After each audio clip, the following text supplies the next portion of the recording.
Well, hello again there, friends and fans. Raptor here, and welcome back to yet another deep dive on Sid Meier's Civilization VII. As of the 11th of February 2025, this game is out worldwide, and you've been enjoying some videos and live streams here on the channel of the Founders Edition of the game as well. Thanks to 2K and Firaxis for sponsoring this video series and, of course, giving us early access to the game before it was out back on the 6th of February.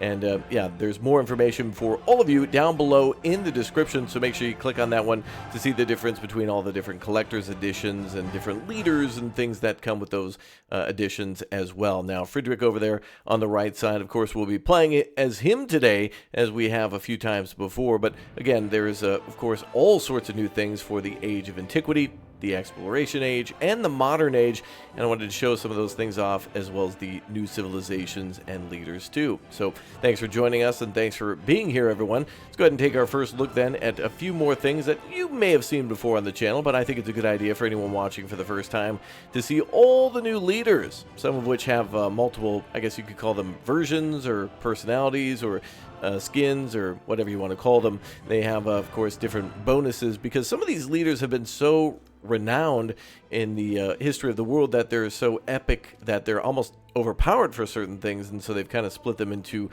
different I guess personalities, whatever you want to call it. It's so that way they look different and they play different, and of course there's more modifiers too, like what you see here with mementos, which allow you to unlock things in the game and then modify any of the characters that are your favorites to be more towards war or science, like Confucius here. So very cool stuff. Now, I have been playing this game for a while, and I've not even played with all the leaders yet, and I think I've really been enjoying playing it now as the scientific and diplomatic leaders, trying to go for a little bit more of diplomacy and research rather than wrecking everybody by building an army.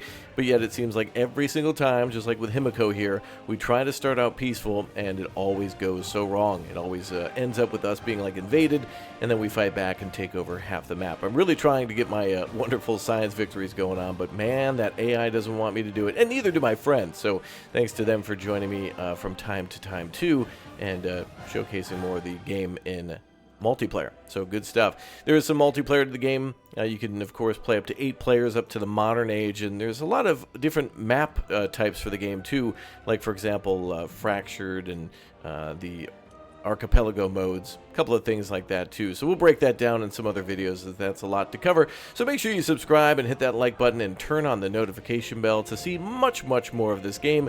And again, check the link down below in the description. We're going to go ahead and check the different ages too. You may have seen this before, but the Antiquity Age is like the start of the dawn of history. And these different ages also present us with different civilizations. For example, the Antiquity Age would have like the Romans, the Greeks, the Egyptians, just to name a few. The Exploration Age then would go on to have some more nations that then lead into other nations. Like, for example, you could then play as the, well, you could start as the Egyptians, for example, then move on to the Normans, and then eventually be the United States. There's many different ways in which you can unlock them. I was shocked to discover that by how you build in the game too can unlock other civilizations. Like, if you settle 3 cities in the tundra, then it unlocks Russia. So if you're suddenly playing as Japan and you want to just be Russia and there's not a direct line there, you can do it through gameplay. Your leader will affect who you play as later on. Like Friedrich here allows us to get to Prussia at some point, and that's exactly what I want to show off for the Exploration Age, and possibly into the Modern Age too. At least he will be the leader throughout the whole game. So keep in mind that your leader stays with you, but the civilizations in which you play will be modified, as well as your leader to be modified through their leadership points that give them different advantages for like expansionism or science or diplomacy, that kind of thing. All right, well, enough of that. Let's go ahead and get started with our first brand new game here. And as you can see, I've been playing for a while too, so my skills definitely get better and worse depending on if I'm doing something new or something that I'm comfortable with. And honestly, I like to play differently every time and learn something new, and I think that makes me a better player in the long run. So let's get started with Friedrich here in the Age of Antiquity. We'll be going on to the Exploration Age and the Modern Age too, and there's of course more videos on that on the channel. So again, make sure you subscribe and like, and let me know what you think of the game so far down below in the comment section. Let's go. Furls, emblazoned with triumphal laurels. Rome seeks its champions. Cool. So remember, when you saw those civilizations before, we could play as any of them that were listed, but the game for Prussia later on, or at least for this Prussian leader, did recommend either Egypt or Rome, so there is some sort of a historical tie back to the initial age of antiquity, which could have eventually influenced them somehow, although I'm not exactly sure what the ties are. They don't necessarily say why, but there is some logic tied to that. For example, like with the Romans having settlements in the British Isles, and then eventually the British colonizing the Americas. So technically, you could go from Rome to America in some sort of way. Now, I love these briefings. This is basically telling us what we're doing in the game. Welcome to Civ 7. Here's what you're going to be doing if you've never heard of a Civ game before. But I love the painted art in the background and all the kind of the motions here where they're building on history is built in layers. So they're telling us that we're eventually going to have to go through multiple ages. And so everything that I basically told you at the start is here, but I just provided a lot more great detail on what your options are and how to get there. So yeah. I have yet to play through a full game going all the way to the modern age and winning, because I just happen to find myself restarting a few times in both the Age of Antiquity and the Age of Exploration in order to play. So every time that we play, we do have the option of having a tutorial on or off. I'll keep it on for now, and I'll kind of take some of their advice, but for the most part, we're just going to kind of do our own thing. And you can immediately see that we've started in a biome that seems to be a tundra. We have ocean and a lake on both sides of us, so this could be a good start for us. They'll more than likely recommend that we just settle right here. And something to immediately know is that if you settle your city on a tile where there's only one tile separating water, like for example, if this was a continuation of a landmass here, if we build a city, we actually get canals through it, so later on our navy could pass right through our capital city, which happens to be on the shore. So that is an immediate thing to note when you're settling, because that could be a real big initial start for you, an advantage to protect a port, for example. Now, you're probably going to want to start right away and explore a little bit later, but I'm going to explore just a little bit and see what else we can do. I'm going to just go up this way maybe a little bit and take a look at what's closer inland, and we'll end our turn, and everything as you would expect is the same. We'll go ahead and then click on the city and settle it. And it should be Roma, yes, of course. So then they're telling us that we need to focus on food production and science in order to win. Food to feed our people and grow armies and keep our workers strong, and then those workers can then produce things for us like special buildings and train units. And then, of course, we could use science to unlock new things to do both of those things with. So now we'll start with production. Now, of course, this is a civilization game, and no better way to know what's out there than to scout. So we'll right away start by building a scout here. In fact, maybe even two of them to get started that way. And then there are little discoveries that we can find here, like this wreckage. So anything with like a blue flame is immediately something you should go for. It could give you a bonus like a free unit, or like unlocking stuff for you with science, that kind of thing. So it could provide you with some technology or a military unit knowledge-wise, that is going to be very important. So definitely continue on with that. All right, we're going to go to our next turn here. And yeah, by the way, you can tell when there's a city versus a town because the leader's portrait will be here on the left side. So this is confirmed as a Roman city. And if we want to know more about it, we can just hover over it. So we have who the leader is, what the civilization is, and kind of what it is. So here it's a palace with a road connected to it. And you can also see that we're in a kind of a Tiaga, Oceana, Arno River type area. It's simulating a lot of that type of terrain. So let's go ahead and continue on. Now this is again going to give us more tips and tricks throughout our playthrough, so we're going to kind of just go with their guidance. They're going to nudge us in the right direction as to how to specialize and optimize. And no game of Civ is the same. No two games are the same, so you'll always be playing things a little bit differently. All right, here we are. So it says scavengers picking through the battlefield remains begin play fighting with rusted swords. Their form needs work, but the swings are solid. Leave them be or find room for them in our reserve. So look at that. Right off the bat, we have +1 warrior to the nearest settlement. Check that out. We already got a military unit. That's awesome. So that's going to be cool. So now look at that. Right off our first turn, we have a military unit. That's outstanding. So good for us. And not bad for the Romans and the Prussians to focus on their military for sure. So now we're going to focus on some research, and we'll do that as soon as possible. I think right now we're going to pick, just going to skip what they're recommending here and go for food. I think we'll go with building a farm down here. We'll click there and it'll start to make some sort of agricultural structure. And then we're going to start with technology. I like to go with sailing. by doing that, we will be able to let our scouts and other people, travel on water. So we'll be able to start doing fishing and, start making our way out to sea, which is a thing to start thinking about even now as we get eventually to the exploration age. So cool stuff. All right, so, yep, we've made our move up there. We got our warriors. They're now kind of at our town. If we click on them, we can see them again. I do like, by the way, the developers said that they were really trying to go for something that simulated like train layouts and model trains and like board games where, there's actual models of like, Revolutionary War or Civil War type characters and things like that that are made of metal, and they certainly look that way. In fact, when we click on the troops here, you'll see them all hop to attention, so pretty neat to be able to see that. So if we click on Rome again, yeah, you can see all those troops kind of hop to it. And we're going to move these troops out of the city, get them a little further away so we can go fortify somewhere else, or go look for trouble and start dealing some damage to whomever the enemy may be. Now, this is interesting. We immediately have a mountain here that's blocking our way this way. So this is a natural defense for us. So let's go find out what's over here. And, oh, we have ourselves like a peninsula that goes over that way with some kind of marshlands over here. But horses, too. So a valuable resource for our cavalry. So we already have some natural defenses.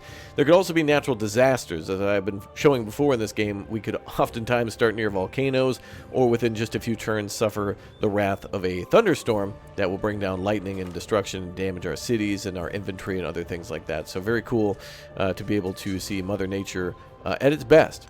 We'll continue to move down this way, I think, and move along the coast. I've noticed that a lot of these maps, for the most part, seem to be like kind of square in a way.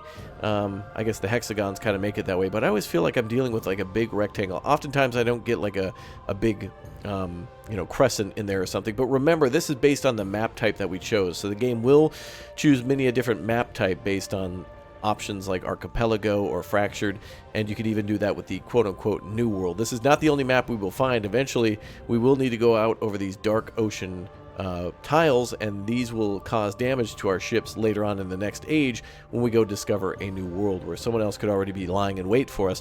And of course there's also enemies on the map too of possibly hostile settlements, like other cultures that aren't necessarily the AI enemy, but are like city-states or tribes that could cause us damage. So we definitely got to keep an eye out for them, or perhaps they could become friendly and we don't have to worry about them. That is gorgeous. That right there is beautiful. I absolutely love that. That is something that I'd like to print in a 3D, and I'm not kidding either. That's a beautiful like layout for a train where I want to 3D print that and put that behind like a train model. So they've done a great job of attention to detail in the landscapes, especially with mountains and trees. Anything where it's like a an evergreen, where we've got beautiful forests, or Tiago. Here it's a Tundra Oceania type mix, and it's like, okay, whatever you got going on there, I'm all for it. What do we have here? Looks like a little trading camp or something like that. A petty warlord has driven a community of artisans from their home. They had been building chariots. Whoever helps them reclaim their home is welcome to them. Oh, they just need 50 gold for that. All right. Well, we can move on from that for now and come back a little bit later. And this is what we were talking about, independent villages, where we must have found a independent tribe or independent people out there that we can, of course, use our political influence on, as you see it up here with the kind of the globe symbol, to where we have money, where now we have 70 in our treasury, where we can now try to buy those chariots. Our accumulated influence, science, culture, happiness, and then, of course, a soft cap on our cities. This says we could only have 3 cities, but there are ways around that, so not everything's set in stone. We can always, of course, capture mini cities, too, and there's many different ways to play and bypass some of these ways to earn more money than just doing it the old-fashioned way of building cities in production. There are ways to optimize and specialize and really do some crazy stuff. I'm going to go for maybe a little bit of production now. We're okay on the food. Oh, actually, let's go towards the shoreline, the coastal, because we are researching sailing, and there is some money out there, and I would like to improve our income that way, too. Let's continue to explore with our people. So in Civ, you could settle anywhere in many different landscape, which do seem to provide the appropriate types of landscape, right? Like, this does look like it could be a tundra, where it's like a watery shoreline with lots of trees, but also this could have been a jungle, too. So whatever it lays out for us, it's in the hexes, and it looks really nice and always seems to be fitting for the territory at hand. Let's go check out these elephants. Now we've discovered a desert to our north, and there's Babylon. So that's the independent people that we've discovered who are not hostile towards us. That is nice.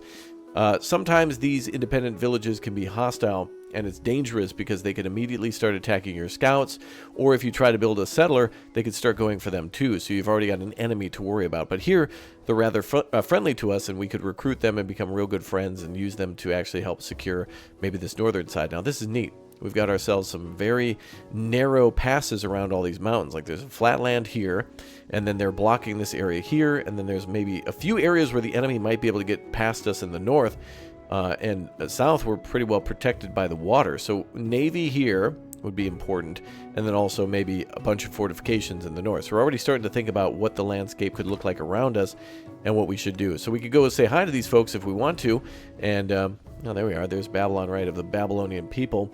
We can then try to befriend them with 170 influence or incite a raid against them too. So we could crush them if we want to. But again, pay attention here to where they did a lot of great work with like the these trying to be like play pieces, like on a actual tabletop game. I really appreciate that. I think they did a good job of the character design. I think a lot of people were saying they look more improved. They look more realistic or more human rather than with like kind of exacerbated features. They really look like they could belong in like a you know, like a third or first person game. They don't look too bad. I like it. It's the same with the units. If you've seen, you know, the elephants, if you've seen cavalry, if you've seen tanks, if you've seen aircraft carriers and all the other videos out there, the units really look good, whether it's a vehicle or whether it's like a living, breathing creature. So it looks really neat. Okay, we should have another scout available for us, and we're also going to now start going with warriors too. I want to start exploring the map and possibly finding our first enemies. And they're always going to be out there. There's going to be people who want us dead, so we got to worry about that every time too. We're going to try to move with our scout, which you did see a moment ago. And then we're going to build a granary after that. We can queue things up, too. So we're going to queue up making a unit, and then after that we're going to go with a building here, which will allow us to get more resources or pull from those resources. So, yeah, we can go with more food here, for example. And you can see all the bonuses based on where we build things. So if we want to, I'm just going to go ahead and convert this to an urban tile, as it says there, and we'll make an order for that. It'll take us 11 turns, long time. But as it says here, we can do multiple queues. So after that, we could even queue up another scout if we wanted to, and another warrior if we wanted to, which I think I'm just going to go with another warrior here. Now, we are leading a militaristic leader. Again, if we want to break this all down, we click here, and we can see our leader screen, where it'll tell us a lot more about ourselves and about the nation in which we lead. So right now, we are a leader of the Roman civilization, and we can see a little bit more about, you know, the neighbors that we have. And this is a great screen to be able to kind of see the situation in shorthand. So yeah, here we can see that we've got eventual you know, commander abilities and legion abilities. So pretty good with our military at the moment. And later on, Prussia could be both cultural and military as well. And in fact, the leader reflects that with some of his different you know, like alter egos or whatever you'd like to call them. I'm going to have the scout go south. We're going to support these infantry here. As we continue to explore north and west, it looks like it's where all the fun will begin. So as we expand, we're probably going to want to build another city somewhere along the coastline, maybe north or south of Babylon, somewhere like that. Let's go ahead and continue northwest. And we can see new resources here. So we've got ourselves silver. We got to pay attention to everything here. And as our cities are settled, we can then trade these across our empire to give things to cities that might not have them. So up here, we could find a lot of precious metals and then send those right back to Roma to be able to satisfy needs down there and keep people happy and keep production going. So we actually have a screen where we can trade inside our nation, inside our civilizations and cities, and really micromanage things like that a little bit more than just kind of trading. It's not really trading. It's more like trucking and logistics. So that's cool. We got hey, we got some. Is that gold in them there hills? I think it might be. Oh, it's iron. Really looks like gold actually a little bit on the ground. But all right, not too bad. And now we've unlocked sailing. Blew. The white foam flew. The furrow followed free. We were the first that ever burst into that silent sea. Right. So every time we finish research, there'll be a little quote like that, and it'll let us know that we've finished a milestone in that. And then we're going to build our legacy now. So civilizations are remembered by their accomplishments. And this is going to be important because we need to set goals for our leader and for our civilization, things to focus on. It's almost like when you're playing billiards or pool, where you're essentially calling your moves, like, you know, the 8-ball in the corner pocket or whatever. Here, we're going to focus, I think, a little bit more on military because that's just, kind of how things seem to be going so far. We've got a couple of options to go and get some of those units, as you saw before. So we're going to go back for those chariots and things like that, and try to build up our military. So there's our journal there. And this is things that we can click on to see how we're doing in our legacy. So this is the long-term goal between each of the chapters.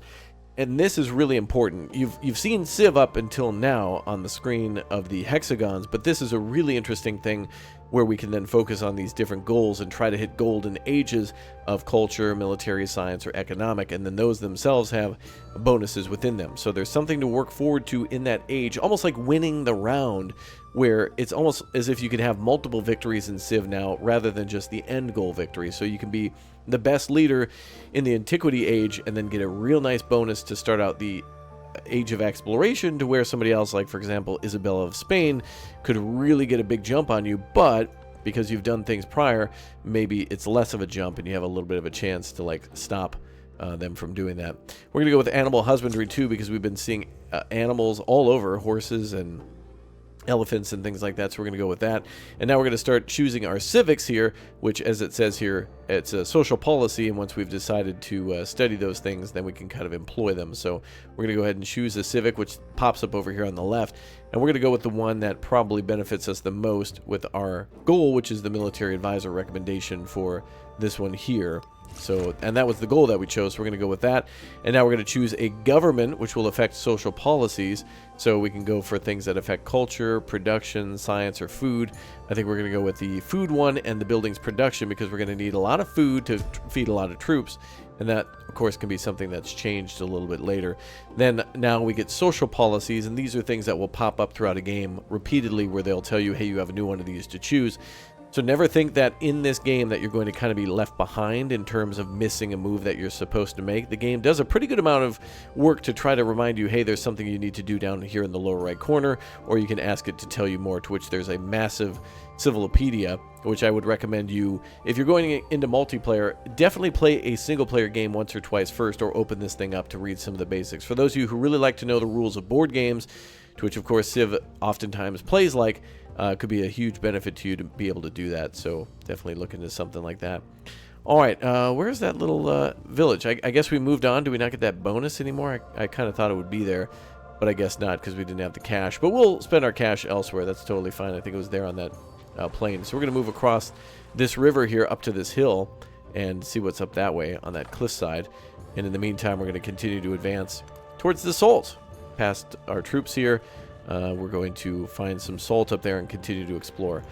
So it's business as usual as we explore and move our forces forward. All of our infantry and all of our troops are going to continue to find obstacles like rivers and navigable rivers too, where we can send a river like this, for example, is where we could exactly send a naval landing force up. We could send a navy here, including infantry in boats too, and kind of escort them all the way up there to hit an enemy's capital, or maybe even settle a new city and get a few more moves in. So that's pretty cool. Go ahead and head up to the high ground here.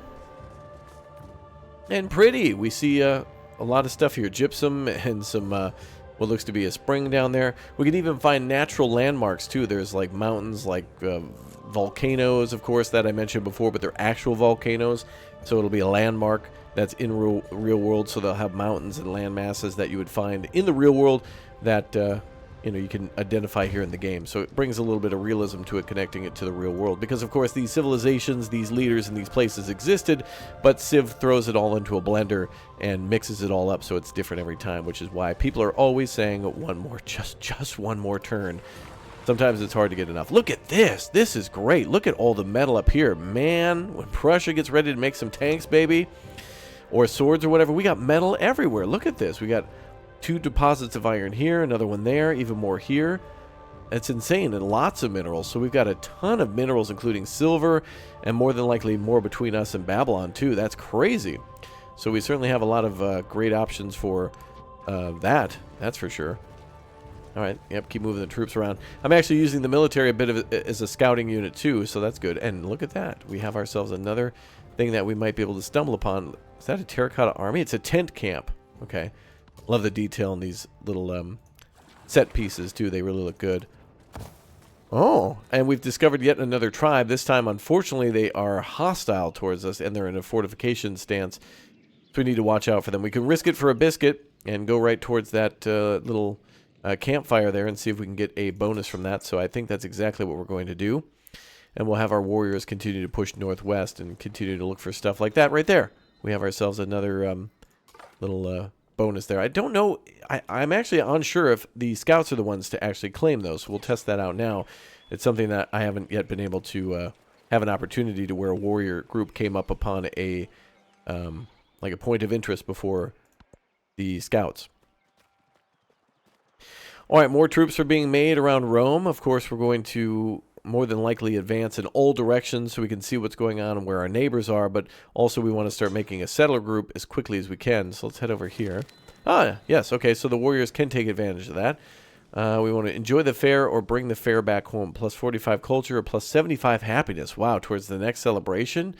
Well, enjoy the fair, everybody. Let's bring that happiness home. And there we go. Hostile villager over there for the Gutia, whatever that is. It's a hostile scout, basically, and so he might avoid us because we outnumber him. And also, I'll power them, so they might stay away from us. Okay, we're going to continue west along this coastline down here, and we're going to continue to make stuff. Oh, and we have ourselves an option here to a fierce group of archers that live in the area, skilled but proud. Skills would be a powerful addition to the military if they could be convinced.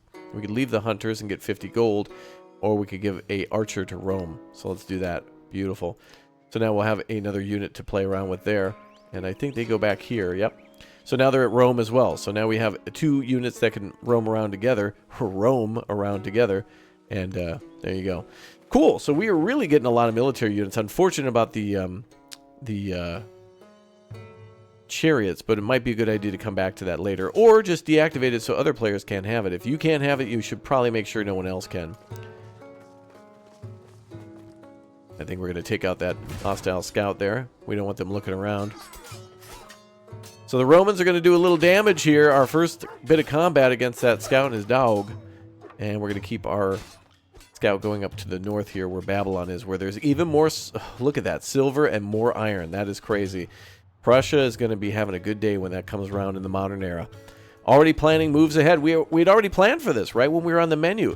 Those of you who skipped to this part of the video, by the way, and didn't watch the intro, what are you doing here, skipping to the middle of the video? You already missed out on some of our battle plans. Do you even know what's going on? The moment the video started, we were already playing the game in terms of planning out our moves and who we were going to be and how we would take advantage of things like iron and silver and whatnot. So we're definitely going to be able to be well-financed and well-armed. So that's going to be a big bonus for us. An aging recluse has opened their homestead to orphans. He's ailing, but the children seem to be able to sustain the land.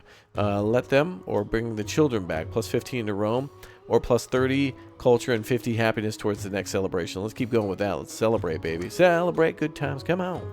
Go north there with that scout, and we'll keep on moving. We'll try to stay away from this group. They may try to attack. Watches butterflies with envy. All right, we've now unlocked the animal husbandry. So we're going to choose another tech, and I think this time we'll go with masonry. Or sorry, pottery, and masonry will be next. And then we love the council days. So we've had so much happiness, we now get a bonus of food or production. And I think we'll go with the bonus of production for the next few days. And we'll go with the plus 2 culture on the palace, which is the building that we started with at the very start. The little middle of Rome, which will eventually, and is expanding, as you see here. So yeah, we've already got some nice settlements there. The villages really look good. Like the groups of buildings have Roman style to them. If you notice, by the way, when you're playing the game, you'll go through multiple different, civilizations, and those buildings will slowly change, where if you're playing as the Romans and then eventually go down the Normans and then maybe go towards the French Empire, you will see some of these buildings stay the same, change slightly, or not change at all if the building is timeless. So there's a lot of different ways where things can and will and maybe will not change. There's a lot of ifs to this game. And that's kind of neat. Something new to learn for everybody. And there's our archers again. We're going to keep them with the infantry down here. Kind of hard to see our troops in the snow. We got like a white uniform going on. That's our color there. And you can also see what our bonuses are, as we can also see that in the upper left corner. So, plus 6, plus 10 is also reflected here too. We're close to almost being able to befriend the Babylonians, and that might be powerful in the north, where we got some trouble. So let's just kind of keep moving our units that way. And we'll move on to the next turn. I think here is about the middle of the map where this large river is, and this could be important because look at that. We have ourselves some gold there and a lake. That could be a good spot for us to settle. Let's head back to Rome and get ready to maybe start thinking about settling a new city. We're going to go ahead and go with the granary. I'm going to cancel those warriors instead, and I want to build a... Let's see, we got +7 on the production. I want to keep that up again. Let's go with the saw pit, and we'll build that right around here.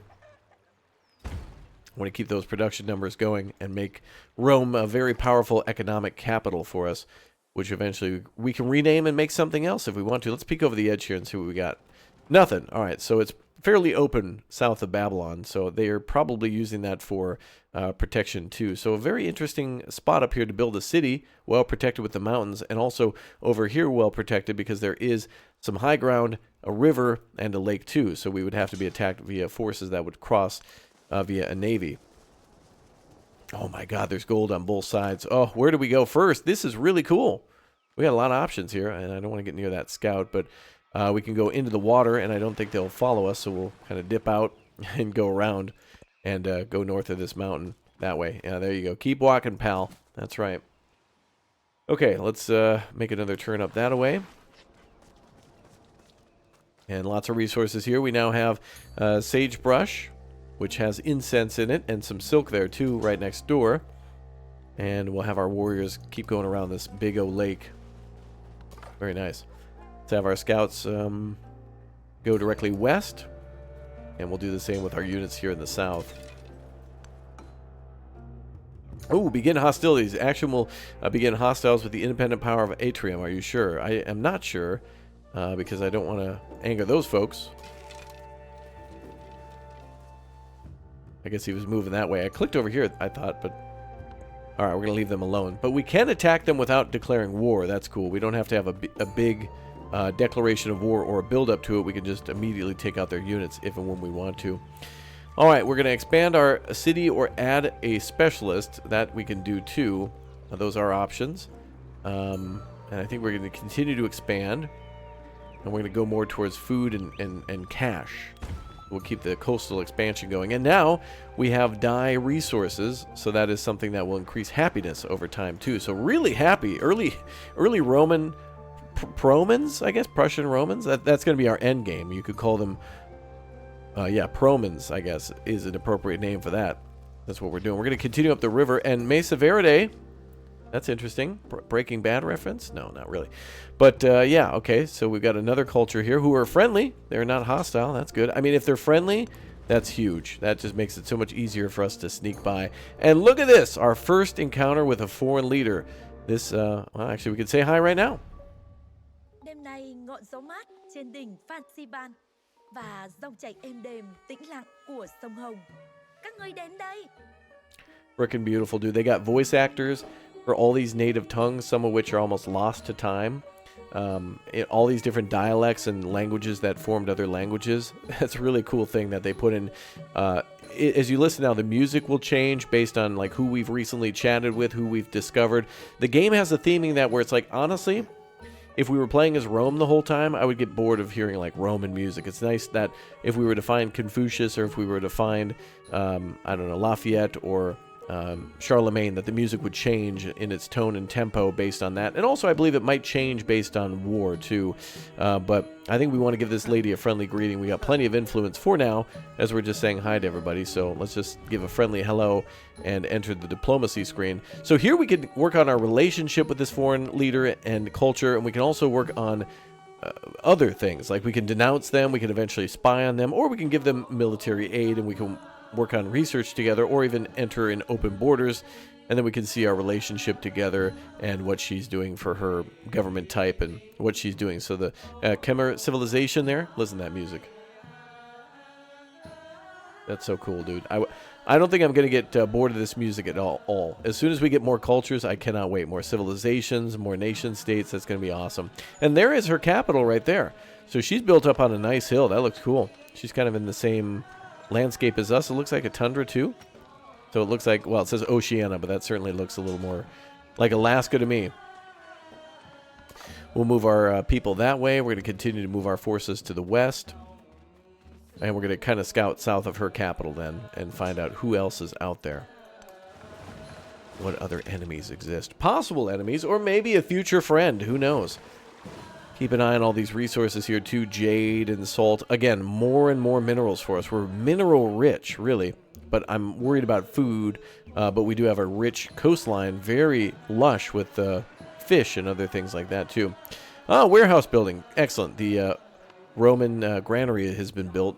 So we can then, look at this. Here it says correlating improvements such as farms and mines are present in the settlement. So, yeah, we can definitely improve upon some of these things around and make bonuses that way. Honestly, right now, I'm not really making any decisions towards recommended gameplay or really a how-to. It's more of a can-do. Like, these are the things you can do in this game. So if I've made any sort of massively huge error, like day one, painful to watch, basic mistake, yeah, I don't really care because...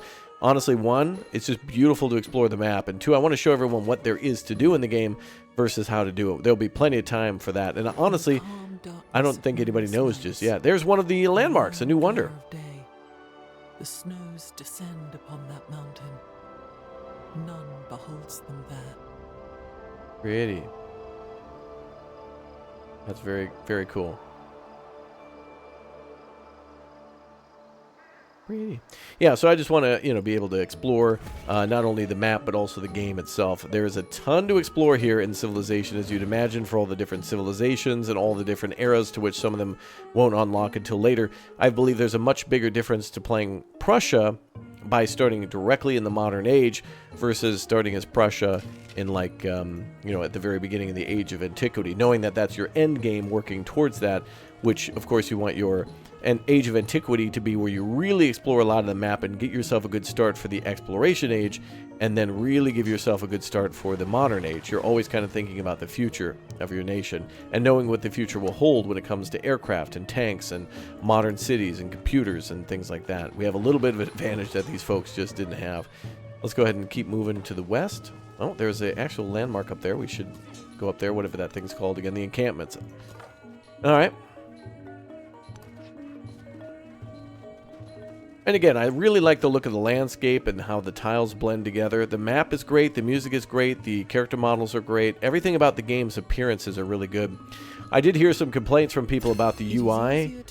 It is different, but honestly, I feel like it's minimal. Than to find those who are willing to endure pain. Julius Caesar. I took his job. Anyway, I'm going to take his job, that's for sure, if we find him. To which he's not here, but we'll go ahead and go with this. But anyway, long story short, there's a lot of things to display on the screen, and I feel like this is very minimal. And there are ways to get into more advanced menus if you want. So, yeah, at a glance, everything's pretty well contained without being too grouped up. We'll go with our next military advisor choice and continue to go west, where we should hopefully find another civilization shortly.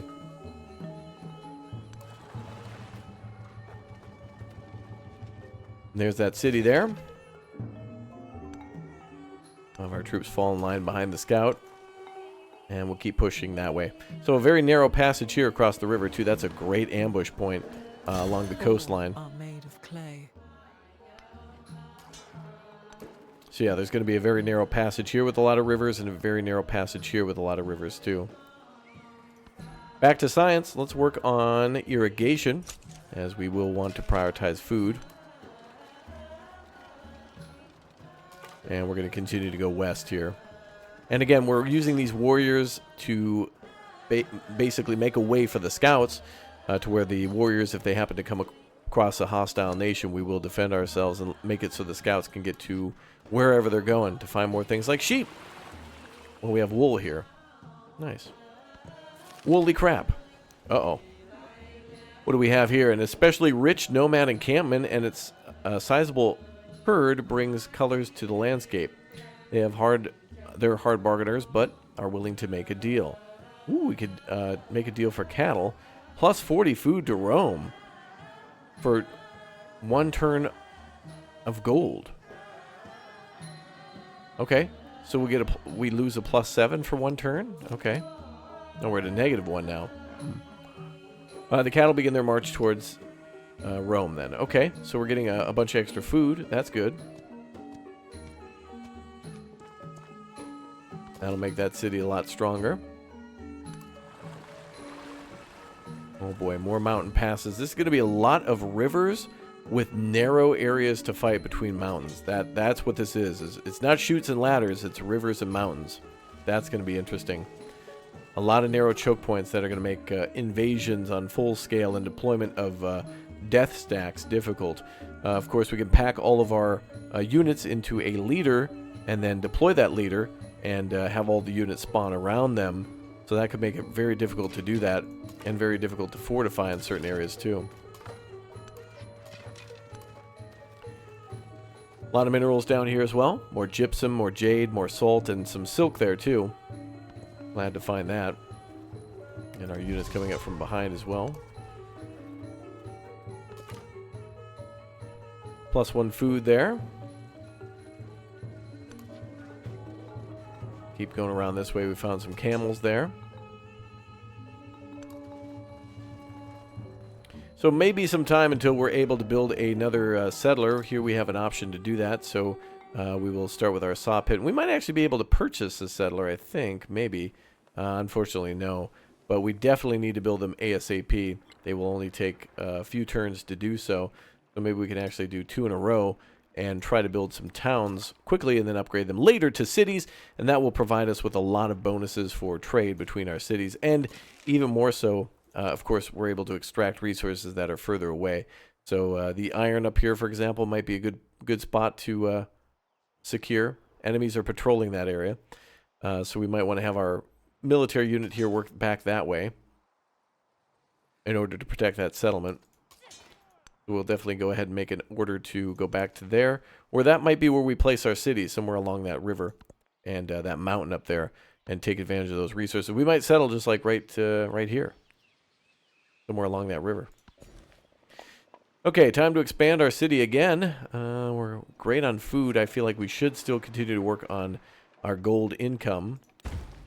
We're going to work on things like that, where we're gaining more gold per turn. And eventually we will be able to buy units, so that could give us a free unit in terms of free of time. We exchange time for money, and that'll be a great way to try to buy another unit. Awesome to see that we've got scouts and we've got infantry already ready to go. Warriors everywhere. Heavy archers everywhere too. Ooh, are they attacking? Oh, those slingers there. Let's go ahead and go north. As you can see at the mini-map here, too, we've kind of looped around the middle of the map. So I'm going to start pushing up north. And then if we hit the top side here and don't see a coastline, we'll circle back one more time. And we'll have our warriors go back towards the middle. Here we go. Got another civilization here. We've now discovered Napoleon leading the Greeks. Interesting. Napoleon, emperor, leader of the Greek civilization. Hello, sir. Can we just say hi? We're not getting the formal greeting. Not here. Je suis Napoléon. Sur cette terre pour déterminer le sort du monde. Okay, sir.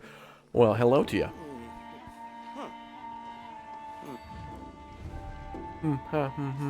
There's a bunch of like friendly head nods.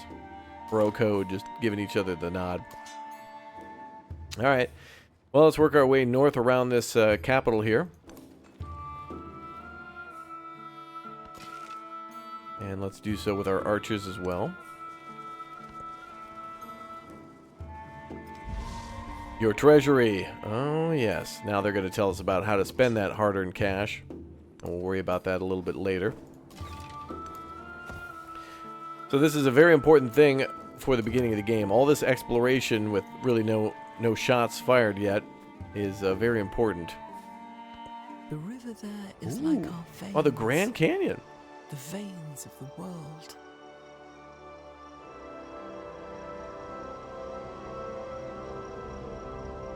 Well, that's pretty. Cool. So obviously a natural obstacle as well, and also we get a little bonus from that too for, I believe, if we have territory in that area, something like that. Or if our city's up next against it. There are some cultures actually that will benefit from being up against mountains. They will really like that.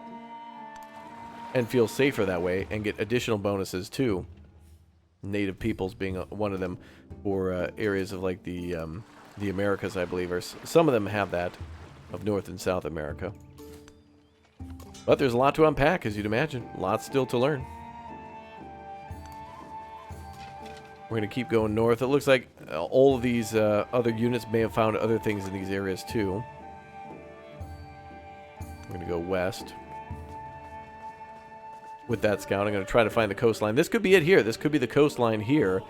So we may have 3 players here with Napoleon kind of on his own island. Oh, imagine that. Napoleon on an island? That would never happen. It'd be a bad ending for it. It is easier to find men who will volunteer to die than to find those who are willing to endure pain with patience. Oh.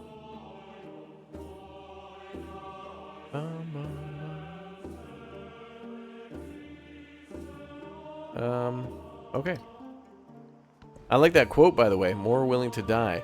More people are willing to immediately rush and complain about something to actually make a difference. It makes you wonder if they really want to see change or if they want to cheer on despair.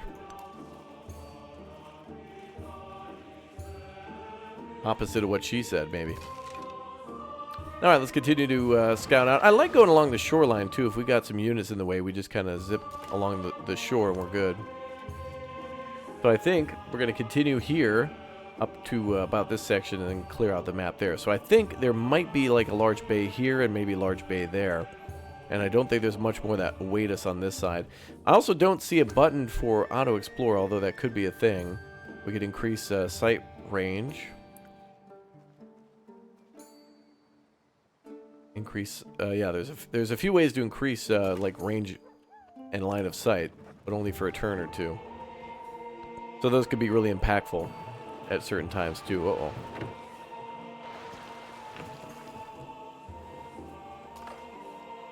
Stay away from those guys. Like an oven's fire boiled up for days from the depths of the sea, and the whole place burned like fire. Wow. All right, so we had an active volcano here, Thera.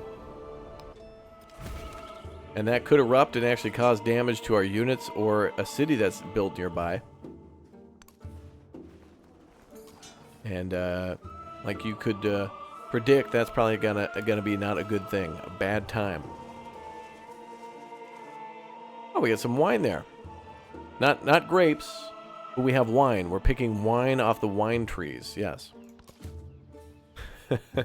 I guess they want to imply that it's like an alcoholic beverage and not just that you have to do some sort of an additional step to perhaps ferment it or something like that. Yeah, we're going to keep sending our scout north here. I want to try to maybe cut across there. See what we can find. We're definitely going to go step by step and see the pathway.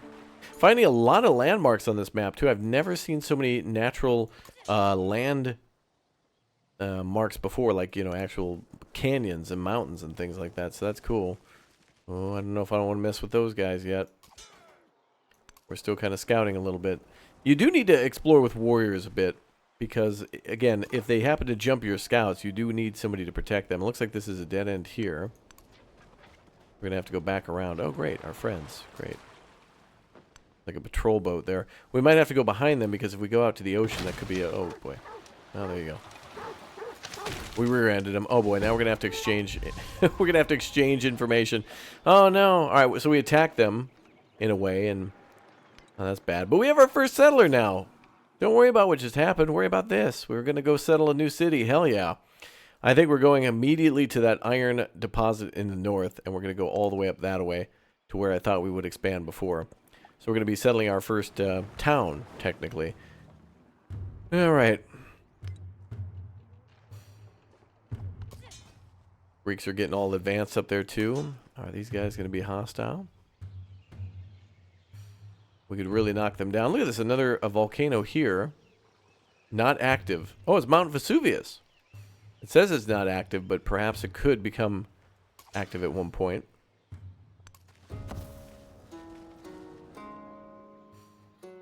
They have these armies link up a little bit. Actually, we're going to go this way and do what I mentioned before to protect those folks, and we're going to start getting into some combat. It'll take a few moments, a few moves to take those folks out.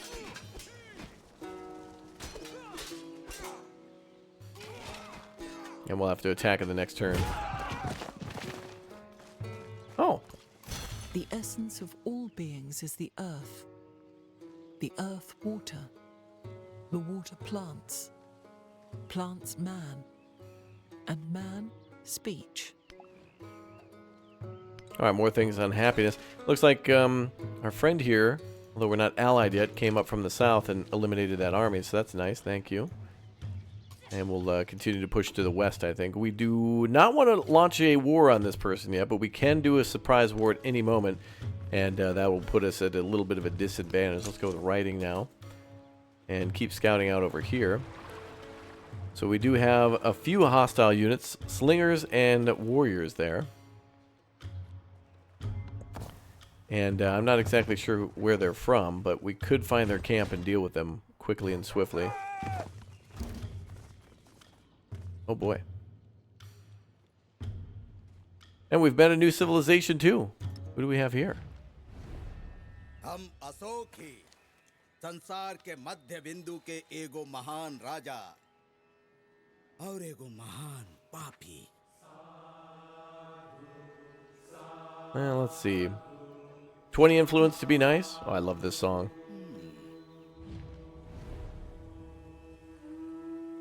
We're just going to go ahead and chill with this guy. And he's also commanding the Mauryan civilization. Okay, well, I guess we'll continue to push northwest. I'm going to try to put these archers where they can't necessarily directly access them. If they push forward, we'll see. I don't know how hostile they're being.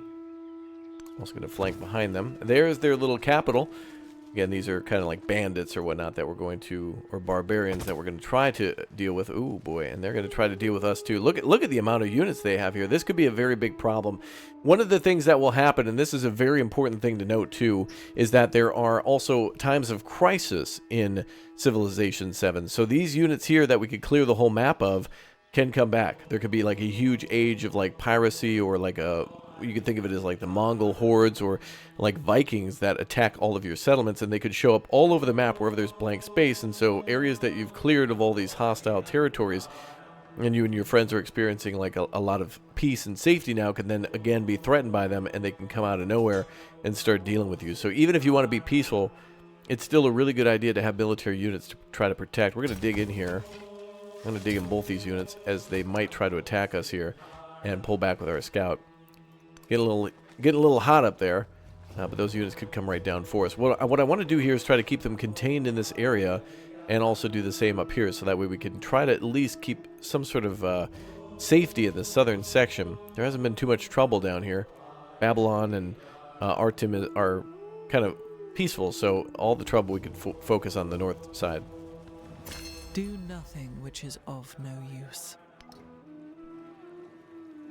Alright, we're getting combat experience now and deploying our military units. That's cool.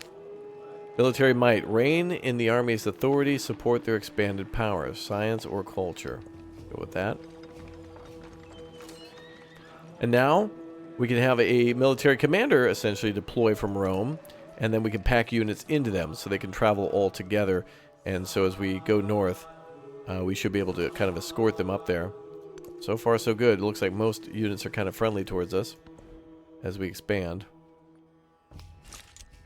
Let's deploy on tactics. Keep digging in there. Song's a banger, man. Okay, yeah. All right, we gotta get the hell out of here. And those slingers are attacking us from up there. We do need to fall back. Gonna be bad. Napoleon wants to invite us to start a local festival together. All right, bro. Hell yeah. Let's get out some wings, some tacos. Hell yeah, brother. Some classic cuisine. Some French cooking. Bring some burgers, some whiskey, some beer. Surplus. All right, good. I think these slinger units could chase us down here, so we're going to kind of keep them at bay. Well, actually, that unit there is not hostile. Let's take the high ground up here. and we'll work on continuously making military units. So I'm going to keep this commander here for now, but as you can see, all of these commanders, there is some for the land, the sea, and the air, and they all provide different things based on, you know, I think it's all based on different, not only accommodation points, but also things like, for example, here we've started with Bastion, down Bastion, and now we can go down to Bulwark and continue to unlock stuff. So we've already got some that are either unlocked for us, and these could be things like providing additional gold for every unit that's packed into the unit. And that's really good for if you're going a very long distance, or if you're kind of keeping back with a mobile defense and you have them sitting idle. That could help you to build one army that's defensive and help pay for them, and then start for an offensive army too. And that defensive army could become offensive as well. So nice. And then look at that. We got a merit, which is +1 command radius range. So that's good as we continue those tech trees. So we're going to leave this commander here for now. We're going to funnel troops into that commander. And then as soon as this next settler is done, oh, look at that. People are starting to build Wonders of the World too. I haven't done that yet either, but we do have options for the Hanging Gardens and the... actually, this would be a great military unit here as well. The So we'll go ahead and try to build that, I guess. I'm sure somebody else will finish it before us, but let's build it there. And we'll see if we can do that. Now, these other units, I guess we could move the military commander up, because these guys then could start making military units for us. And then we could pack them back into the army and transport them around. So we'll keep an eye on them. Alright, our friendly army is nearby. This is good. So our friendly warriors are where we're going to build our city. They're protecting. We got our scout keeping an eye on the enemy movements. And we're going to have our archers attack.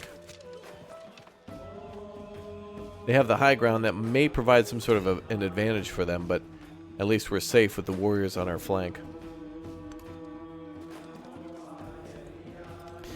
And so begins getting lost in turn after turn after turn of Civilization VII. This is seriously a game you could play multiple games at the same time, where you're playing as one civilization for hours, and then you're like, well, that was cool, but now I want to mix it up and be somebody completely different. And you're totally allowed to do that, having multiple games going at the same time, or setting goals with friends where you're maybe starting in the Age of Antiquity and seeing who can get the highest score by the Age of Exploration. However you want to do things, there are your own personal options. But of course, there's many different victories in the game: cultural, military, scientific, as there always has been. So those classics are there. If you know Civ, you know Civ. If you don't know Civ, I think you're about to. A lot of good stuff here. Let's go ahead and continue up this way. I'm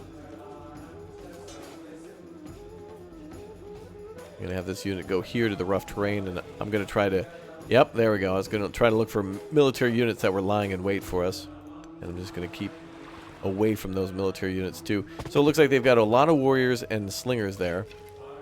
We're going to keep attacking them, finally clearing them out. Good. And our friend wants to do some research collaboration, so let's do it. Start researching tech together. As you can see now, as Rome, we've got a now hard limit, quote-unquote hard limit of 1 out of 4. So we've increased our original limit of 3 now to 4. So that's cool. Let's move that unit up there, and let's build our city here. Going to build right up at the top. It's good. We're next to a river. We're next to the ocean. We're next to iron. Got a lot of good stuff to kind of keep an eye on here. And I'm going to move away from those guys. Hopefully they follow me out there. We'll distract them a bit.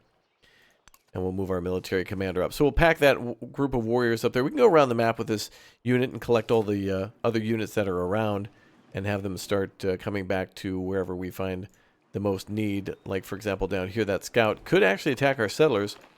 We want to be careful about that. We'll risk it, though. We'll have our settlers go down this way, and we'll try to build something maybe over here. It also does show where there's flood risk, too, so our cities could be flooded as well, as, of course, the volcanoes, and there's also thunderstorms. There's all sorts of natural disasters to worry about, and that'll be one that we keep an eye on. So we really settled far up there, and I think we'll settle here near the coastline as well. We'll expand the city along the southern coast. And it looks like there's some good resources here, too. Again, more double iron and then salt there, too. And then we do have the chance to explore and expand to the west. We'll get them out of there. So we're building yet another city. Here's our first town, I should say. Ostia. Beautiful. And now we can start buying stuff for this town too with cash. So that's awesome. So we got that military commander up on the way. So let's go ahead and deploy some regular old warriors here. And then we'll also deploy a... we don't have enough cash for anything else. So we'll just hold off, but that'll help the town's growth by 50% by not doing anything else. And we'll go with food and coin and all that. The rivers. The rivers are very important. Alright, we'll put that military unit there just to block direct access to the city and protect. And some of the friendlies here. I guess they're neutrals. But I'll call them friendly because that's my plan in the future, is to team up with Babylon and be all nice. So let's go ahead and befriend them. And we'll work towards that. So we'll eventually get a big bonus with them. And could even, I think, recruit some of their units. There's obviously a lot of good things we could do by befriending a independent people. So good stuff. Keep our archers locked in for now. Just want to keep them kind of keeping an eye on what's up here. In fact, our friendly neighbor here, what's her name?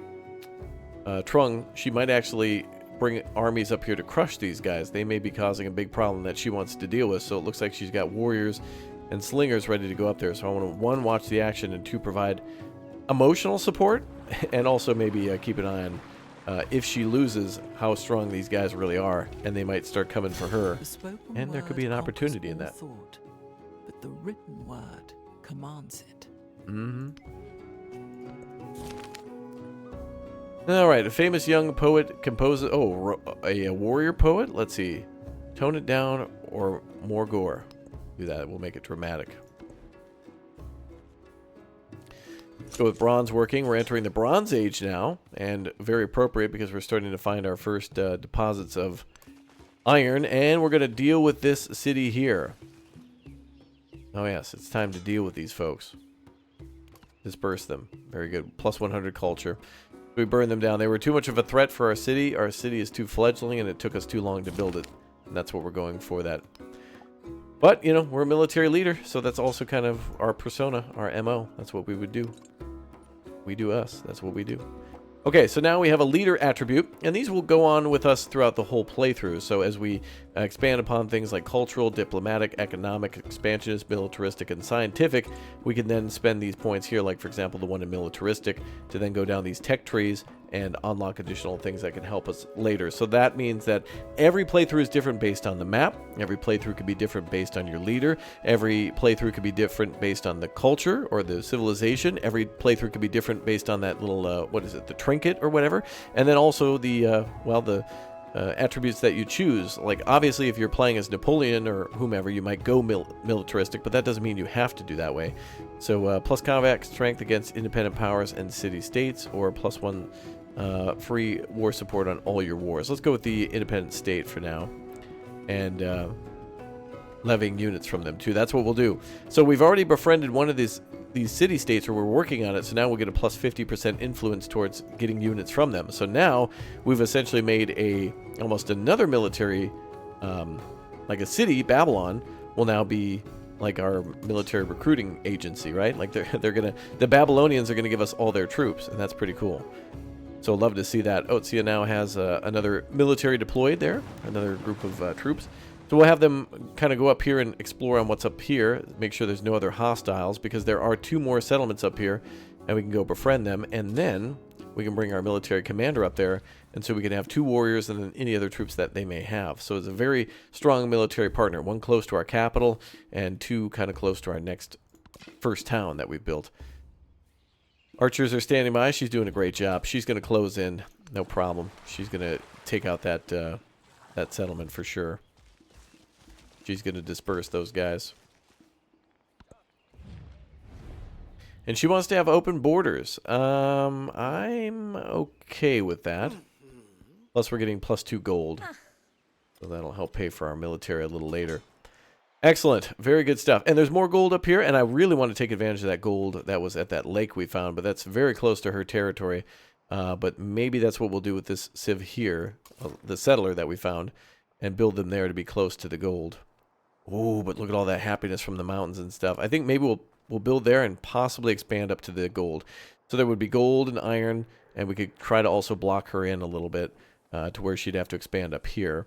which wouldn't be the end of the world, but then she's got the Grand Canyon and some other mountains, which might be a good thing for her, but it'll keep her on this side of the map. So I think we'll have her expand up that way north, and then we'll try to expand west and north and then fill in the gap here. So we'll have this hopefully huge area, and then she'll just have everything west of the river. Hopefully, that's the plan anyway, I guess. Go ahead and fortify a little bit so there's no surprises. And we'll have the same down here. Actually, change of plans. We're going to just have everybody spread out a little bit, and we can even get a scout here if we wanted to for 120, which might not be a bad idea. We don't have a scout anywhere near here anymore, and there's still a little bit up here. So we could do that, and in fact, I think I will. Now we have a scout to deploy, so we'll have the scout go that way. And was that the next turn that we deploy? And our military commander moving up here even further. Good stuff, man. Civilization 7, a absolute good time. I'm really enjoying, especially the Age of Antiquity, of exploring a map for the first time. But that advanced start, where you get to start in the exploration age, or even in the modern age, is cool. I'd like to actually see the Age of Antiquity get a advanced start too, where you could start with a few cities already plopped down. That could be a really cool thing to kind of jumpstart the beginning of the game if you want to play through to the exploration age and not start there. So, but yeah, I like what I see. I mean, I'm having a good time, man. Are you? You are. You are. I know it. All right, well, that's all the time we have today for Sid Meier's Civilization 7. Check it out with the link down below in the description, guys, and join me anytime we're playing multiplayer, and always feel welcome to ask any questions or help to answer questions down below in the comments section too. But of course, your best answers are probably that link down below to see all sorts of different versions for Civilization 7, upcoming events or roadmaps and changes and whatnot. So very cool to check in with the devs and follow the link down below too. All right, I'll see you all next time. Take care.